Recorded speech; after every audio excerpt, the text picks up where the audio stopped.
Hey guys, thanks for watching. Please make sure to subscribe to our YouTube channel and all our social media platforms at Phenoboxing. You can follow my personal social media at Adriana_sports. Enjoy. You need to step it up with a couple of bigger guys because the Australian is gonna hustle you. He's gonna put you up against the ropes, he's gonna stick his elbow in your throat. We didn't go down that road. So to be honest, as much as I honestly thought Manny won the fight. I don't give a shit what anybody says. I'm not trying to be biased. As an Australian, he won the fight. And you know what? To beat a champion, you've got to beat a champion. You know? But hometown advantage, Australia, this, that, the whole lot. And Manny obviously lost his belt. Second camp, Matisse, WBA, Malaysia, Kambosos back into camp. I flew over, bang, George Fox Metro, job done. Third camp, Brona, George again in the camp. 250 rounds, man. 250 rounds with Manny Pacquiao? 250 rounds. Wow. And if I could, I'm not disrespecting Manny, he is a legend. I love the guy. George, mate, loves him, followed him since a young kid. But you know what, man, if I could have some of that footage, wouldn't let me take. No? Not taking the footage, man. I'm telling you, I'm getting onto their people when this is all done and dusted and Manny retires and everybody's doing the thing. I say, man, give me some of that footage, man. I want to watch Kambosos, you know? And no disrespect to Manny. Of course. Man. It was brilliant. And Manny loves him. Manny loves him because you know what? Manny turned around and he saw a kid that's hungry. He saw a kid that's got this desire to win. He never gives up. He wants to be a world champion, just like Manny was when he was young. He turned around and said to George, you have now basically turned back my years and I feel like I'm 22 because you remind me of myself when I was a kid. Wow. Yeah. Great story. How do you think that experience is going to play into June 19th? Teofimo Lopez, obviously 23 years old, has Look, undefeated, undefeated champion. I mean, look, at the end of the day, man, this is a great fight. This is a great fight, and you know, like, look, he's the champion. He is the undisputed, right? He's obviously, you know, praising himself, and he's showing that he's got the power. But he hasn't faced a guy like Kambosos. Forget the Lomachenko thing, right? The Lomachenko thing, basically, you've got to watch it from the 6th round onwards. But the thing is, he hasn't faced a guy like Kambosos, who literally has got the feet, the speed, and you want to ask his sparring partners, find out exactly if he's got the power or not.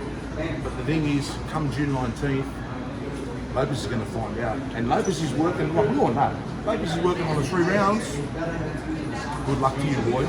Good luck to you, because he's coming to fight, and he's coming basically for 12 rounds. Whatever happens, he's coming to take your belt. So, yeah. Do you think Teofimo's making a mistake? You know, already speaking about fighting Josh Taylor, Devin Haney, Ryan Garcia. Too many distractions. And you know what? Great. Have it all. So yeah, have it all, man.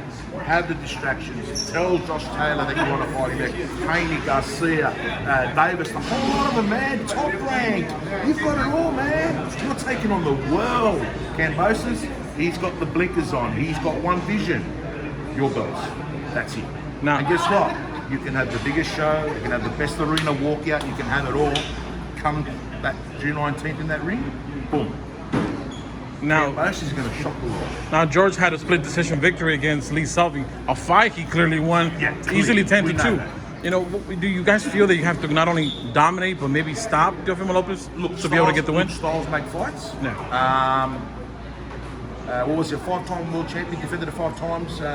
Pretty much Lee Selby, really good boxer. George outfoxed him and outboxed him on the back foot, constantly moving, blah, blah, blah, blah, blah.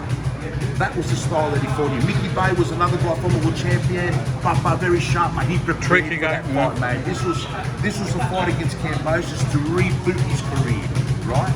But you know what? When you look at this Lopez, pretty much the way Lopez fights and his style, this is a perfect style for Kambosos. You know, a perfect style. And I'm telling you, I've seen all Georgia sparring. I've seen the guys he sparred. And every single guy, right, away from Manny Pacquiao has been a world champion or a former world champion. And that is inspiring. So you take that into you as well. And pretty much 2 former world champions. Styles make fights. I think this fight makes Kambosos, June 19th, new undisputed champion of the world, and make Australian and Greek history. Never been done before. You mentioned 6th round out on the Teofimo fight. Do you see a change in that midpoint of the fight when Lomachenko was able to let go of his hands and win a few rounds in the second part of the fight. Is there anything you can take away from that matchup, especially those 6 rounds? No, I just think like Lomachenko, when he basically decided to turn it up, when Lomachenko decided to actually throw fast hands and move well, all of a sudden Teo's now, and he's getting caught. Teofimo's getting caught, you know. Yeah, it showed a lot. It showed a lot of holes in his game, you know. And like I said, we can't reveal too much, but the thing is, we've seen a lot of Lopez and the mistakes he makes, and there's a lot of them. There's not one, there's probably about 6 or 7 mistakes he makes. The Lomachenko fight exposed him to a degree, but there's also another fight that exposed him, which literally shows that he can't handle a certain attack, you know. What fight was that? Nakatani?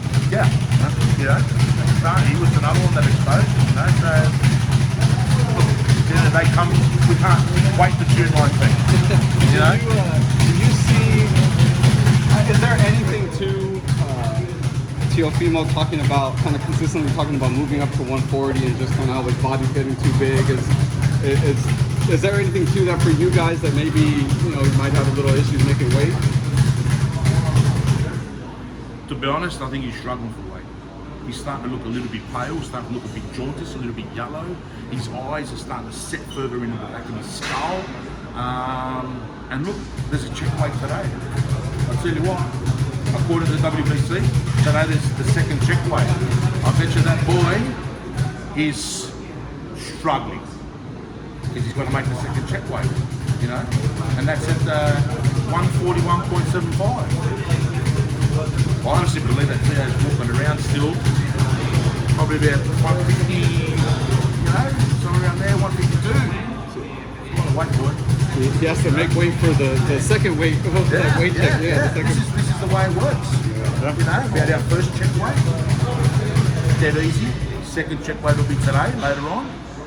Third check weight, and then boom, fight, you know. So yeah, football's probably about I'd say 140, I'd say about 144. Right on track. By the time he has a session, you know, he'll shit at him, like the Aussies would say, he'll shit at him. He could probably go home and have a nice dinner as well, without even worrying about it. Is he going to celebrate by drinking the beer out of the shoe? That's not George. No. That's not George. He's very, very humble. He's very, very focused. He's very, very driven. And the thing is, he doesn't go out and celebrate and sort of like, he doesn't like to have that fake persona. That's already been done. Everyone else has done it. You know? And all of a sudden, what, George's going to go out and fill up the beer and drink out of the shoe as well? No. Maybe you should try filling the glove up. Right. Yeah, You know, something new. tequila. Hey! Drink the glove with a tequila, you know, like that's something new. You know, I like man, it. you got to keep it original. I hear you. You know? That's why I like Teofimo. In that documentary, he kept it original. He said that he took Loma's heart, and all of a sudden he went, you know what? He actually reminded me of Mike Tyson. You know, he took Loma's heart, and then he did that little Hannibal Lecter kind of feeding on the heart. Geez, that's original, my brother.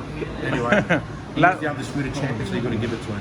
Last one for me. Obviously, you mentioned that experience with Manny Pacquiao, 42 years old, fighting narrow spans. Man, what do you make of that? Just Manny Pacquiao, 42, winning to take on the toughest and biggest challenges in a sense. Brilliant fight.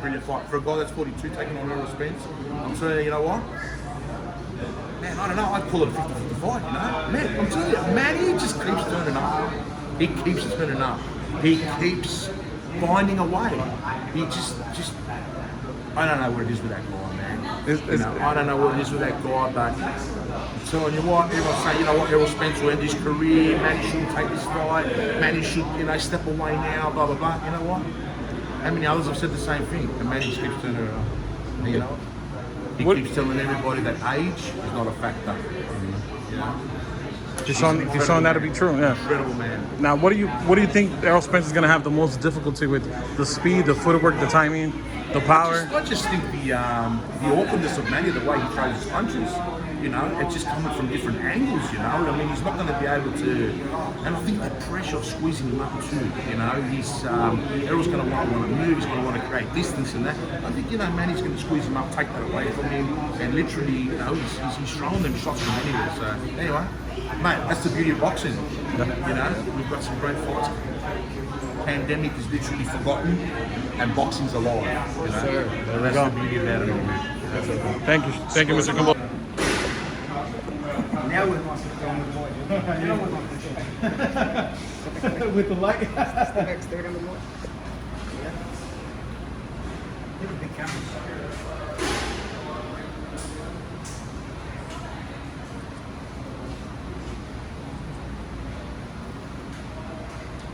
June 19. June 19. Whoa. So we're coming for. It's playing on my back. So you know about liver. Never retreat, never surrender. Spartans. We got a battle. We got a battle with the shield. You know what they say? Come back from battle either with your shield or on your shield, which means there is no retreat, there is no surrender. Come back with your shield, Kill or get victorious, killed. Yeah. or you're on that shield, but you ain't a bitch, you don't quit like some. Really leave it all on the line. All in. So I've always been my whole career, all in. Everything I bring to the ring. From my preparation to my motivation to my hunger that I have inside me, that burning desire to be great, to be a champion. It's all there. I'm just ready to prove it. June 19th, everything I've dreamed about and everything I've put my blood in, my heart, my blood, you know, my sweat and tears, it all comes on that date. Bring it on. You have a special entrance? I know like Trilla's planning.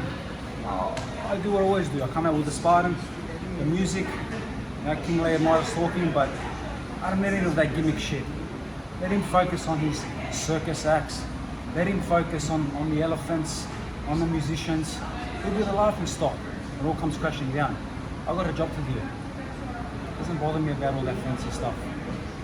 And the new. I'm real as it gets. As real as it gets. And the new June 19th. All of us here. I'm not into that fancy shit. Fuck that fancy shit. I'll bring the fancy shit in my fist. There you go. June 19. No YouTube fights, right?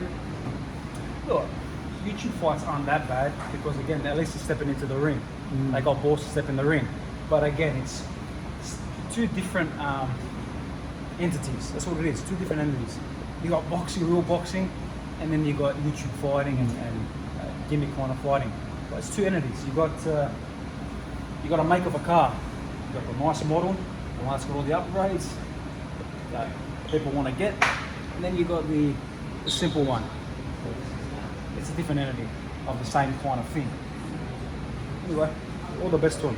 Takes a lot of balls to get in the ring. It does. Not an easy gig. It's true. It is true. The thing is, 99.9999% of people, especially on social media too. Like I never really pay attention to the social media, but you do see it on any fighter. It's continuously like people saying shit, commenting. It's like what accolades or what do you have to have an input? What have you done? What have you done? Who are you to come out and say something? Show me your box shot. Show me how much you fights. Have you even been punched in the face ever in your life? Have you ever thrown a punch? Yeah. Have you thrown a punch? You've been hit with a good shot and have to find yourself deep. So if you haven't, just shut the fuck up. It's really simple. And the best way to put it is, if you're sick, you're gonna go to a random guy on the street and say, "What do you reckon I have?" No, you're gonna go to a doctor. So because they have the right certificates, they know what they're talking about. So you never really focus too much on what people say, or people that get upset and get. You see it on social media, fighters. Why are people hammering me? Why do I have trolls? Don't let them get to you. At the end of the day, they can't do what we do. At the end of the day, fighters are fighters. We do this because we love it and we put our body for hell. you know, for the fans and the entertainment. This is no joke. So next time you're going to say something about a fighter, even an athlete, any kind of athlete, just put yourself in their shoes and see how you feel about doing what they do. If you can do it as well, and you have the right, you know, accolades behind you, yeah, you can say whatever you want. If you haven't done it before, you haven't been punched in the face, zip it up. George, what do you think, just real quickly, about from a fighter's perspective?